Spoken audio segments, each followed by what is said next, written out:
نشان سے نیا جہاں پیدا کرتی ہیں۔ میں حیرت و استعجاب کی وادی میں گمسم بیٹھا سوچ رہا ہوں کہ اس ہاتھ سے سجدوں کے نشان تلاش کروں جس ہاتھ پر میرے اسلاف کے نشان قدسی عرش بری کے پائے چھوتے ہوئے دکھائی دے رہے ہیں۔ روح القدس جن کی تعریف میں عقیدت کے پھول نچھاور کر رہے ہیں، جن پر رب العالمین نے اپنی رضا اور پسندیدگی کا اظہار کیا ہے،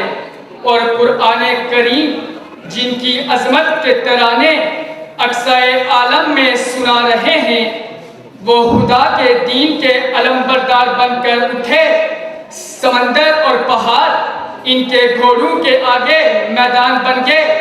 یہ سجدوں کے نشان والے جب حکمران بنے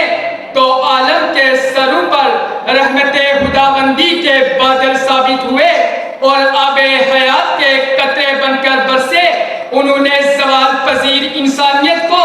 عاجزی کا درس دیا اور سر تسلیم ہم کرنا سکھایا۔ میرے اسلاف جب ملک پر ملک فتح کرتے چلے گئے تو قرآن کی تعلیمات اور عدل و انصاف کا تخت بچھا دیا، جس میں مساوات محمدی اپنی بہاریں دکھا رہی تھی، جس میں محمود و ایاز ایک ہی صف میں دکھائی دے رہے تھے کہ صدر علی وقار میرے اسلاف نے ایک نیا جہاں تعمیر کیا، جس میں فرشتوں کی معصومیت، پھولوں کا تبسم، عقابی نظر اور چیتے کا جگر اور محمد کا اخلاق جلوہ افروز تھے۔ انہوں نے ہر دور میں کامیابی کے جھنڈے گاڑے۔ یہ کبھی حیدر کرار کی یلغار بن کر ابھرے تو کبھی حالت کی شمشیر، تو کبھی طارق بن زیاد کا نعرہ مستانہ، تو کبھی کربلا کے ہاتھ میں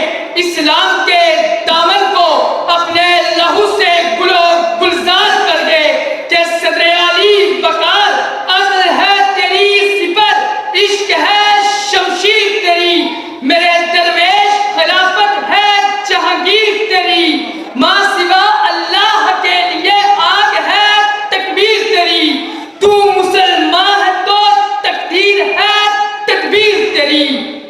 تو مسلمان ہے تو تقدیر ہے تدبیر تیری۔ یہ زنجیر پاک کا تحفہ ہمیں صبح بہارا کے خواب دیکھنے کی پاداش میں ملا ہے صدر علی وقار، کہ وہ مسلم قوم جو 10 دہائیوں تک دنیا کو جہاں بانی اور جہانگیری کے طور اتوار سکھاتی رہی، پھر کیا وجہ بنی کہ وہی قوم آج حاکم سے محکوم کی جانب گامزن ہے۔ تاریخ گواہ ہے کہ جو قوم اپنے اسلاف کی تعلیم سے روگردانی کرتی ہے اور دوسروں کی تہذیب سے متاثر ہو کر ان کی باتوں پر سر تسلیم ہم کر دیتی ہے، تو اسے کئی سقوط ڈھاکہ اور سقوط فلسطین دیکھنا پڑتے ہیں۔ مسلمانوں کی کامیابی کی واحد وجہ ان کا دین اسلام اور اپنے نبی کی سنت کو اپنانا تھا، مگر آج مسلم قوم اپنے نبی کی سنت کو بلا بیٹھے ہیں۔ آج ہمیں پھر اس نبی کی سنت کو اپنانا ہوگا جس کو اپنا کر ہمارے اسلاف نے دنیا پر حکومتیں کی، پھر چاہے وہ صحابہ کرام ہوں یا امام حسین یا طارق بن زیاد، صلاح الدین ایوبی، محمد بن قاسم یا روضہ رسول کی حفاظت کرنے والے نور الدین زنگی یا سومناتھ کے بت گرانے والے محمود غزنوی ہوں۔ مسلمان کی یہی شان ہے کہ وہ اپنے شاندار ماضی کو حال کے جلال پر متمکن کرے اور اپنے یوسف گمشدہ کو ڈھونڈ کر دوبارہ کنعان کے در و بام سجا دے، تاکہ حزن و ملال کے بادل چھٹ جائیں اور دیدہ یعقوب اس کے نور سے روشن ہو کر دوبارہ عالم ہستی کی بہاریں دیکھے کہ صدر علی وقار کبھی اے نوجوان مسلم تدبر بھی کیا تو نے،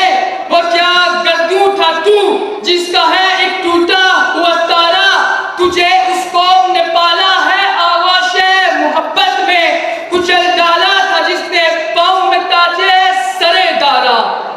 کچل ڈالا تھا جس نے پاؤں میں تاجے سرے دارا۔ آپ سب کی سماعتوں کا شکریہ۔ مقرر کی تقریر کا دورانیہ 5 منٹ 10 سیکنڈ تھا، اور اب ہمارے آگے مقررہ ہیں نالین زارا۔ ان کی تقریر کا موضوع ہے دوڑ پیچھے کی طرف ایک گردش ایام کو، اور ان کا تعلق فراق اسکول گودرا سے ہے۔ یہ جونیئر کیٹیگری میں ہے۔